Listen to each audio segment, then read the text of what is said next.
Salve everyone, welcome back to the channel. Today we'll be talking about a subject that is close to my heart, and that is Latin.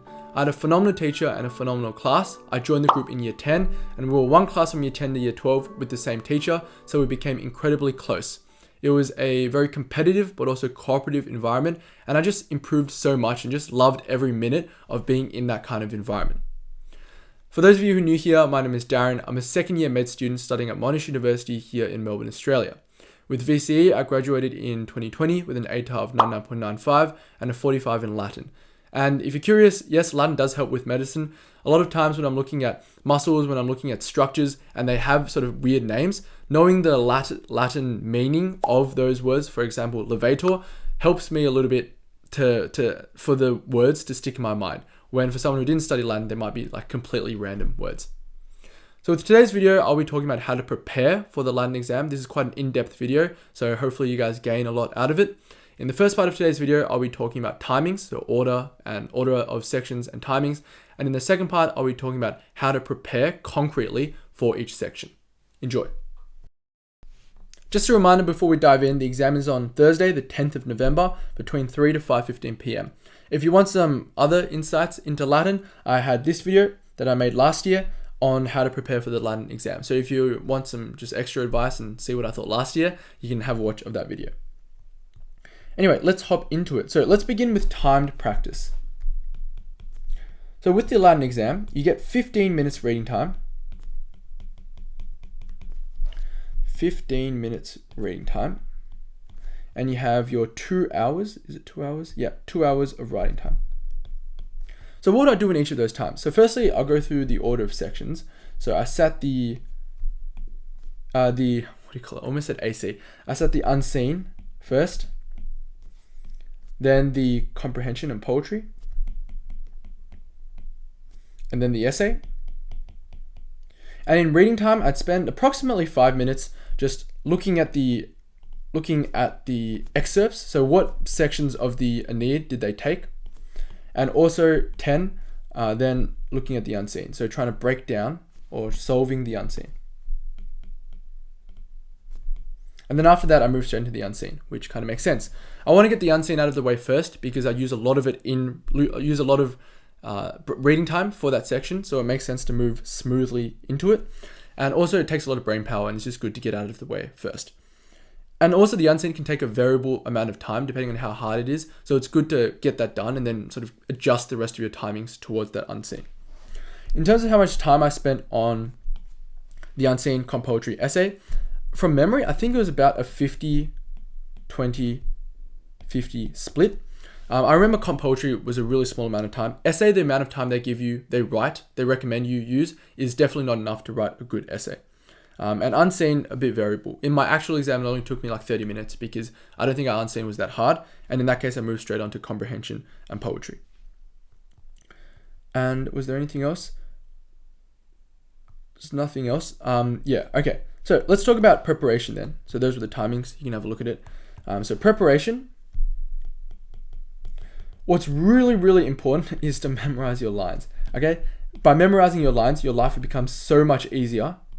And you'll actually do so much better from memorizing them and not memorizing them. There is a massive difference. It takes a lot of effort. It was a big pain for me to do, but like boy did it pay off. With that aside, let's move into the specific sections. So with the unseen, you need to be able to bracket. It's really important. Bracketing. Obviously timing is really important in the unseen, but bracketing, you want to learn how to do it, and I'll explain it a bit later. And also, I think learning from your mistakes. So for me, I completed all my unseens in this one book. On the left-hand side, so the book's kind of like that. On the left-hand side, I had my unseen writing. And on the right-hand side, I had my silly mistakes. Or not silly mistakes, I had my mistakes. So things I learned, not just literally, you translate this word wrong, but if two words agree with one another and they're not right next to each other, they can still go together. Sort of things like that. So general concepts that you can apply to future unseens as well. Because as you realize, these grammatical things repeat over and over again. And by learning from them once, you'll save yourself a lot of marks later down the line. And the other thing is vocab. So what should we go with first? We'll talk about vocab first. So with vocab, I used Quizlet, and there's a list called Masterman's list, but there's also this. Let me just grab it. I also have this. I also have these Oxford books, as you can see here, and I would use the vocab in here as well. So I'd make Quizlets using the vocab in those books, and I'll also use Masterman's list, which collates all the most common Latin words. And vocab comes second to grammar, but closer to the exam, I was really working on vocab, and it just makes life so much easier when you know what the word means. So then your whole translation flows a lot smoother. So Masterman's list, Quizlets, and the like. Okay, now let's head back to bracketing. Bracketing is important. Why? Because the chief examiner says it's important. Where did they say it here? A reminder of the value of using bracketing to divide up the passage. He literally says this every year. And in the sample answers as well, you can see the extent that bracketing goes to. And bracketing everything just helps you put things together and to realize that some things go together when you might not have realized beforehand. Just give it a go, and when you see things that agree, bracket them off, as you can see here. Those are sort of the obvious ones. And when you see phrases, for example, let's try and find a phrase, like a cum phrase here, that would obviously go together. And yeah, so bracketing off phrases. And if you look at my unseen's, bracketing. And I improved so much more once I had structure to my bracketing. I found that way my unseen's would be much more solid, and I had ways of tackling a piece. Because if it was really hard, if it was really long, I would just, find the simple things. So these two agree, bracket off. These two agree, bracket off. And by the time I've bracketed off a couple of things, I'm like, hey, this sentence isn't so bad anymore. So as you can see, bracketing played a key part of me in the unseen. And I did well in the unseen as well. I scored 42.5 out of 45. Okay, that's it with the unseen. I'm happy to make another video diving more deeply into it, but today is more of an exam overview video. Next, comprehension and poetry. This, and I reiterate, memorize your lines. You don't have to recite it without the Latin. The point is you have the Latin there and you kind of know some of the words, but you want to be able to recall the English as well. And with memorizing your lines, I think that if you don't have much time, if you're watching this really soon before your exam, then just get a gist of what each section of the Aeneid is about that you could be tested on. So as long as you kind of know what's happening in the section, that can boost you a bit as well. And you want to make detailed notes, and I'll explain that a bit more detail.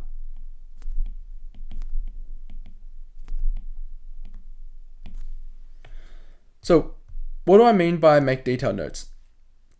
These are the notes I took in class, and this is just a very small part of the Aeneid. You can see they're quite messy, really hard to refer back to and to find information. So what I did, and I learned this from someone in the year above me, shout out Harrison, was to sort of organize it like this.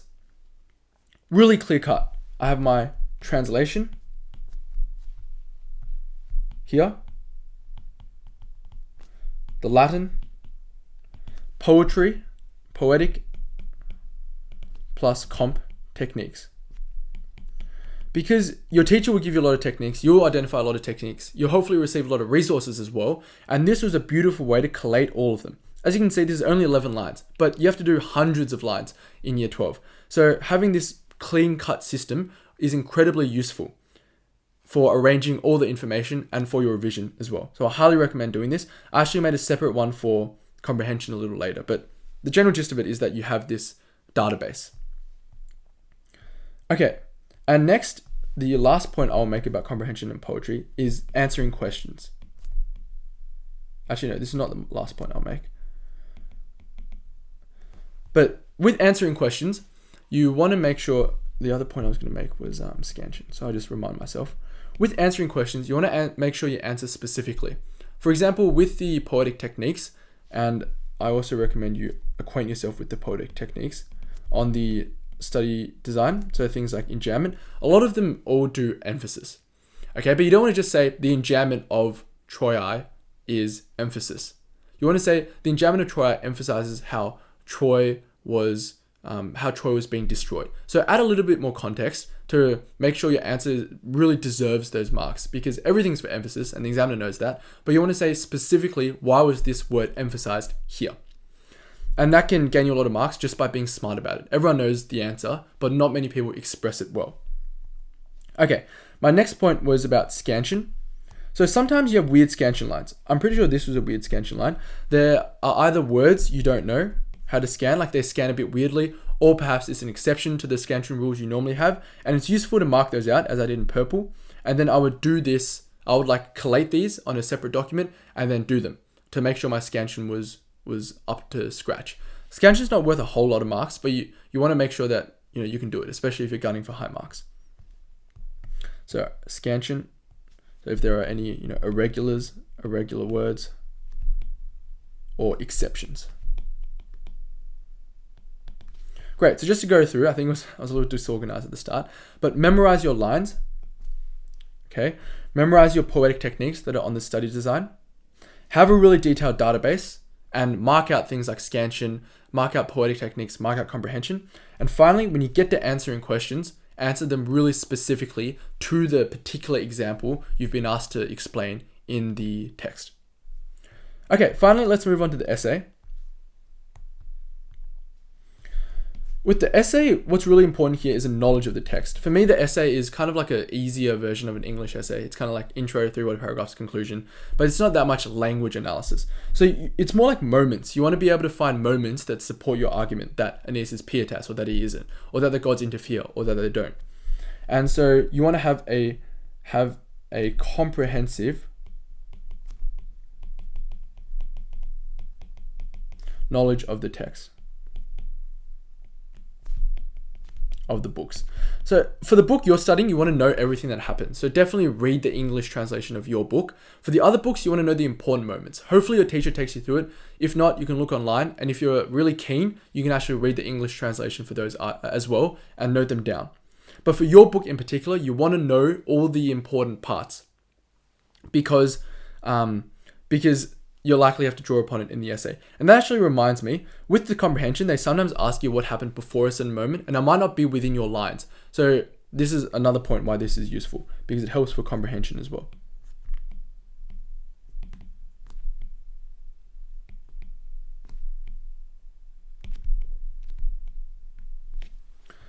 So how do you obtain a comprehensive knowledge of the books? I recommend writing out the important moments. So there are two aspects of this. Yeah. So here are the important moments here. So I made one for myself, book 2, book 4, book 5, book 6, and the key moments that I would draw upon in my analysis and in my essay. And to know what moments you pick, you kind of got to know what themes are in your book, because they're usually the two questions usually. And the second question asks you a particular theme that's in your book and asks how does it relate to the rest of the Aeneid as a whole. So you only need the moments in the rest of the Aeneid that are relevant to the themes in your book. So you got to identify the themes in your book. And these were some of the themes that I identified in mine. Also, my teacher helped with these as well. And then these moments, I'll think about what they contribute to each theme. So Aeneas ignores Hector's advice. I'm pretty sure I've got pietas here. Yeah, pietas was furor. You would say that's sort of an example of furor, or just not being pietas, because he just ignores advice from Hector, who's a very noble warrior. Goes back to his wife, you would say it's kind of pietas. Carries his father, definitely pietas. And then you might think about this in terms of gods. These don't really speak to gods, but for example, Dido being poisoned, you might say that is the theme of Dido. You might also say that's the theme of the gods, because they play a lot of role. It depends on the essay topic. But overall, you want to know the themes, identify the important moments in the other books, and think about how they speak to each of those themes. And that's how you craft an excellent essay. So to reiterate for the essay, have a comprehensive knowledge of your book in particular, and a working knowledge of the other books. So that's it for today's video. I hope you've enjoyed it. An overview. We spoke about the timings, and we spoke about how to prepare and how to really ace each section of the Latin exam. Comprehension poetry, honestly, is just a breeze. If you know the text, then you should speed through the questions, which is why I allocated 20 minutes for it. You should go through it really quickly, really systematically. You should know if you got stuff right or wrong, and then just move on. Whereas essay and unseen, it's a little more variable, so I spent more time on it. But comprehension poetry, I think a lot of it is just effort. So good luck with your Latin exams. It's a very unique subject, a very unique flavor to it, so I hope you enjoy it. Good luck with all your studying. If you have any questions, drop them in the comments below. I know there are not a lot of contemporary Latin resources out there and people who speak about Latin. So I'm hoping to provide that for you guys. Good luck with your studying, and I look forward to seeing you all next time.